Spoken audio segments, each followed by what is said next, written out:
Let's begin, shall I we? don't think people will ever get this or appreciate it about me, but when I was wrestling, all I wanted to do was wrestle. I don't think people will ever get that. You know, didn't come out with 25 wristbands and a different t-shirt every week. He's main eventing one series of shows, I'm main eventing the others, but he's getting all these opportunities that I'm not getting. It should have been me! But that just seemed a little unfair to me. Batista couldn't shake the feeling of inequality. His passion for wrestling was undeniable, but when fairness became an issue, he knew it was time to make a change. Batista confronts Vince McMahon, the head honcho of WWE, to express his concerns. And so I simply asked the question is there any opportunity for me to do films? And sorry, we need you here. We need you on the shows. They wouldn't let me do anything outside the company. I was stuck within the company wrestling, and I wanted more for myself because I was limited within the WWE. There wasn't. If I'm not afforded the opportunity here, then I should be afforded the opportunity to go outside. And the answer was, you're our property. Dave was forbidden from chasing his dream. It became evident that the company did not view Batista and Cena on equal footing. And as I said, well, I'm going to leave then. I didn't leave the WWE because I hated it. I loved being there. And that was kind of it.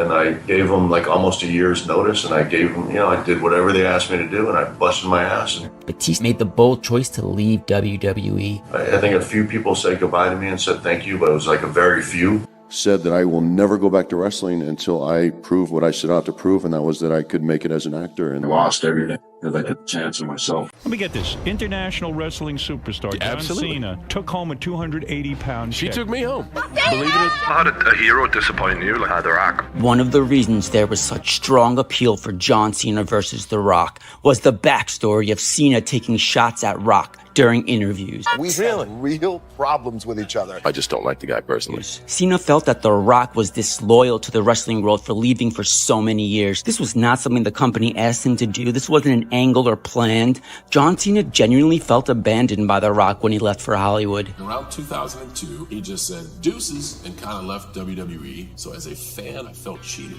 turned his back on me. You have to remember that WWE arenas all across the world booed The Rock for leaving us to go to Hollywood. In 2008, The Rock would finally take his first shot. During his speech for his dad being inducted into the WWE Hall of Fame, getting personal with Cena, The Rock made a joke about Cena's Marine movie being used as a torture device. Find Iraqi insurgents, they'd sit them down, they'd tie them up, and they'd make them watch copies of the DVD, The Marine. Which earned him a loud ovation from the fans, loving every second of it. For Rock, the story was simple.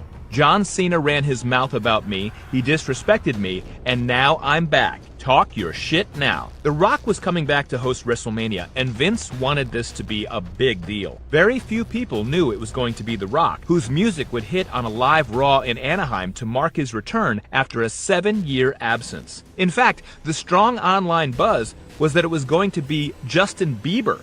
Rock and I had worked on the promo during the week and rehearsed it at Rock's hotel in Anaheim the day of the show. Rock basically got to the arena that night, went straight to the dressing room that was set up for him for a brief period of time, and then headed to the ring. Vince knew about it. Stephanie knew, and a select few in the production truck knew, but there was one person who had no idea of what was about to happen: John Cena. Fans were mixed on The Rock's first return after that 7-year break, coming as the host of WrestleMania 27 rather than having an actual match. Things very quickly went to another level. It started when John cut a promo at a WWE live event in Australia. Said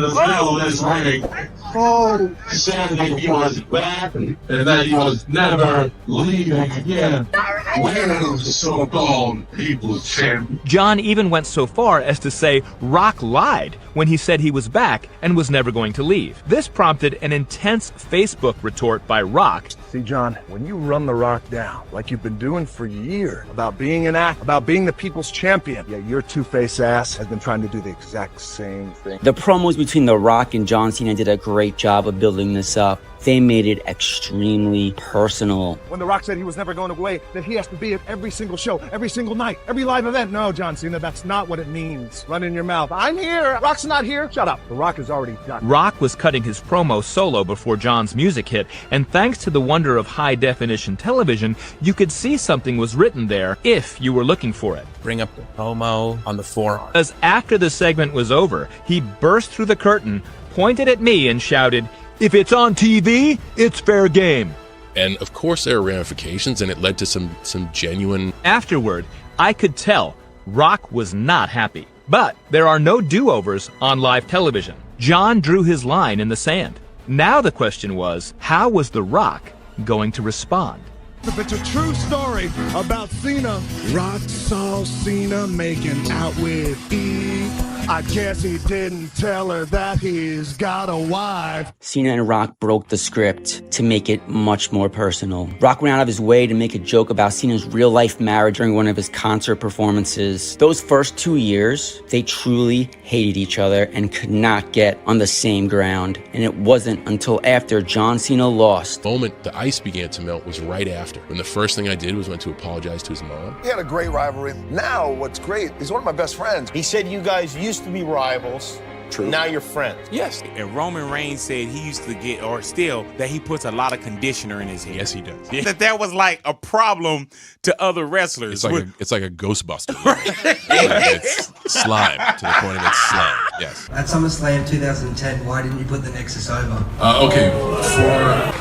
If you think John Cena never buried any wrestlers, I'm afraid I've got some bad news. Wade Barrett and his faction Nexus were the hottest things in wrestling. They were the Shield, well, before the Shield. Remember, I think it was the week before, maybe 2 weeks before, we were in Sacramento, and there was the moment where both teams were faced off across the ring from each other, and we could literally feel the building shaking. I thought, whoa, wow, we got something here. Like, you could feel the rumble. That's rare. These kids are cooking. You just got to continue to throw gasoline on this thing. So get to SummerSlam, and then, we got told that John Cena became the face of the company, and Vince was 100% behind it, and he was going to get pushed to the moon, which he was. If there is one silver lining in the entire storyline of the Nexus, it's that WWE learned how not to screw up a hot faction. We get down to the ring, and Edge and Chris Jericho, who are part of the team that we're fighting against, just go over and say, hey guys, we're just trying to figure out how to make you guys look like stars today. You see Nexus appear as if from nowhere and literally decimated WWE Raw, destroying the ring, the desk, and even the main event. Fans were talking about WWE again, and all they had to do was not screw this up. So get to SummerSlam, and what? That makes no sense. I mean, they gotta go over, even if it's, only... Enter John Cena. Hi, it's SummerSlam, when we had the 7-on-7 with the NXT with Nexus. It was WWE team versus Team Nexus. Finish boiled down to you and me were in there, but it was Cena against a couple of them, and John wanted to do things a certain way, and we told him, you're wrong. Remember that? And he did it anyways, and it sucked. I know that nothing was going to stand in the way of John accelerating himself to the top of the company. Unfortunately, life is all about timing. And unlike when The Shield entered WWE, Cena was at the climax of his career and not with one foot in Hollywood. The plan for weeks was for Nexus to win this big match at SummerSlam to truly establish the team as a threat in WWE, having the entire outcome change the day of, where he would overcome the odds and defeat Nexus when it was down to just him and two of them. Many insiders believe that Wade Barrett would go on to become a top heel, but that would never happen. Vince looked me in the eye and told me the reason we're doing this is because SummerSlam needs to have a happy ending. Told me that was the reason. I don't believe it, but... It is their sentiment that I should have lost that match. I will give you the gratification of this. I don't pick how the story is told. I get told that, but I do pick what goes on in the story. You mentioned it earlier. Why didn't things work out with WWE? Nick Aldis has all the qualities of a main event player in the WWE. Who is very, very successful, who, for whatever reason decided that he didn't want to have anything to do with me, because of some of his actions on a personal level. Back in 2007, Mickie James began an affair with John Cena behind the back of her then fiance, Kenny Dykstra. Unfortunately for Mickie, she began to develop real feelings for the wrestling Superman, and the thought of being a main event couple was too good of a dream to let her current boyfriend get in the way of. Late at night, while searching Mickie James and John Cena dating on Google, Kenny over her shoulder asked, why would she be Googling Googling this, now's the time when she broke down and told him the truth. She was leaving him for Super Cena. The stars were lining up for Mickey. Something about girl-on-girl submission holds that get somebody's motor running, I'm telling you. Maybe we could practice some submissions tonight. And she even began an on-air romance storyline with the master of thugonomics. Unfortunately, the angle would be scrapped pretty quickly after, as she realized that he had no long-term goals with the former corn star, breaking her heart. Soon, she would move to SmackDown and debut a new gimmick, Piggy James, something she felt was a personal shot due to her new reputation as someone who slept with the boys. This was all confirmed by current WWE agent Kenny Dykstra on Twitter. While he was estranged from the company, Undertaker's wife Michelle McCool began this degrading angle where she would abuse Mickey. But Mickey, she wasn't just going to give up that easily. She took it all on in stride and moved forward in 2010. While waiting to board an airplane for the next WWE event, she'd receive a call from Mark Carrano, letting her know that she's been officially released. After leaving WWE, she would land on her feet and end up in TNA, an independent wrestling company based out of Florida, meeting Aldis and falling in love with a future main eventer hopeful, sharing his truth with YouTuber Chris Van Vliet. That's just an extra, complication we don't want to have to worry about. It's an unspoken understanding, but to sabotage someone's career, that's a different thing. It had an impact on my career because he is who he is. There's a lot of stories that went around that Cena politically cut the legs out of Alex Riley. Alex Riley would think that. Alex Riley signed a developmental contract with WWE in 2007, and he was set for the second season of NXT in 2010, moving to the main roster later that year. I have said that I would come back for one night with one conversation with one unnamed person. I believe we all know who it is. Riley was paired with The Miz until 2011, and that is when his career really started to slump. There was times where I guess Cena wanted Riley to embrace the locker room mentality and come have some drinks. And Arn Anderson actually revealed that there was a story going around about Riley not being interested in the advice of John Cena. But once you get the boo-boo face backstage, it's seen.